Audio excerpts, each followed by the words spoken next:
विधायक जी आज नकुड़ कान्हा गौशाला में नारायणपुर पहुंचे हैं, क्या कहना चाहेंगे और किस तरह का सेवा कार्यक्रम आपके द्वारा किया गया? आज की इस महाशिवरात्रि के पर्व पर मैं सभी देशवासियों को, प्रदेशवासियों को और अपनी विधानसभा नकुड़ के सभी बहनों भाइयों को शुभकामनाएं देता हूं।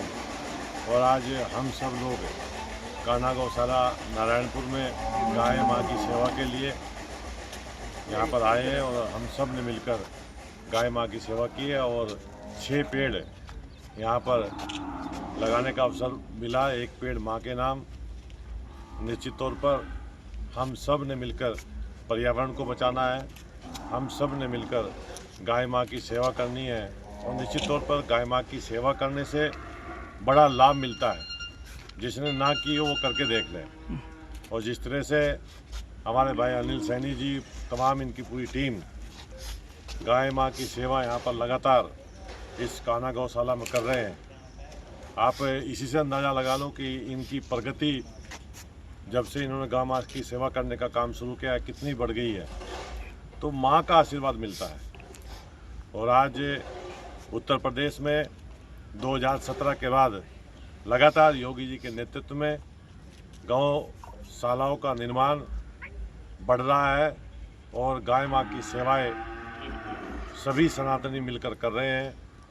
मैं बधाई देता हूं पूरी टीम को और सभी को, बहनों भाइयों को महाशिवरात्रि के इस पर्व की बधाई देता हूं। सर, यहाँ पर जो साइड में एक कार्यक्रम होना था तार बाड़ का, वो काफ़ी समय से सर रोका हुआ है ताकि गाय माता खुले में फिर सके, घूम सके और एक अच्छा उनका कार्यक्रम हो सके। तो इसके लिए सर क्यों इस रुका हुआ है, क्या कारण है? फंड की कुछ समस्या होगी, फंड आ जाएगा, वो भी हो जाएगी। काम धीरे धीरे विकास के सब काम कुछ पाइपलाइन में, कुछ चल रहे हैं, कुछ भविष्य में होने वाले हैं। नकुड़ विधानसभा के अंदर जब ये गौशाला में विधायक बना, इसका पैसा पहले से नगर पालिका में पड़ा था, लेकिन किसी ने चिंता इस गौशाला के निर्माण की नहीं की। मैंने अनिल भाई से कहा भाई जगह चाहिए, कई लोगों से कहा मैंने, लेकिन अनिल भाई ने बहुत इंटरेस्ट इसमें लिया। इन्होंने कहा हमारे यहाँ ज़मीन है, आप उसमें गौशाला दीजिए।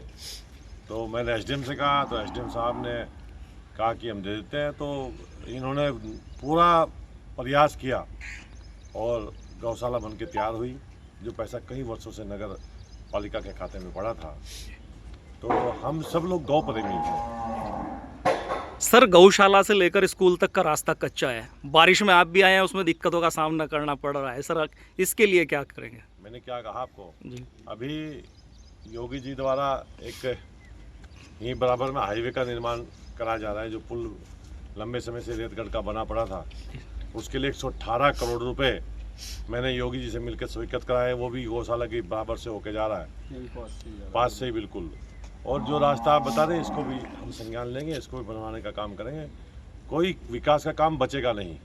पिछले 20 वर्षों से ये नकुड़ विधानसभा जहाँ विकास से भागी थी, आज लगातार इस विधानसभा में पश्चिम उत्तर प्रदेश में सबसे नंबर 1 पर विधानसभा है।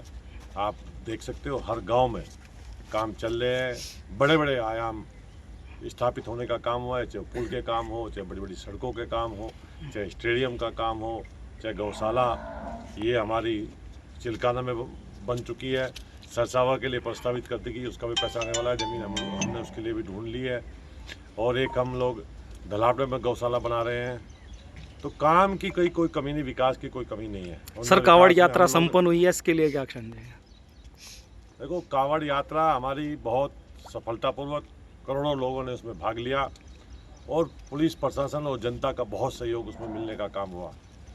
और बड़े उत्साह के साथ कांवड़ियों ने आज महाशिवरात्रि के इस पर्व पर अपने अपने गंतव्य पर पहुंचकर भगवान भोले का पूजन किया और भगवान जी को जो है गंगा जल अर्पण किया और अपनी मनोकामना मांगने का काम किया। मैं तो भगवान भोले से प्रार्थना करता हूँ कि सभी बहनों भाइयों की मनोकामना पूर्ण हो। जो जिसका सपना है अपने बच्चों के लिए, अपने परिवार के लिए, अपने घर के लिए, वो सपने पूरे हों। और आज योगी का राज है। 2017 से पहले इन कांवड़ियों पर गोली चलती थी, आज योगी का राज है। हमारे कांवड़ी के ऊपर पुष्प वर्षा होती है, हमारे अधिकारी करते हैं, मुख्यमंत्री करते हैं, सभी नेता करते हैं, जनता करती है। जगह जगह शिविर लगाकर समाज के प्रतिष्ठित लोग उनकी सेवा करने का काम करते हैं।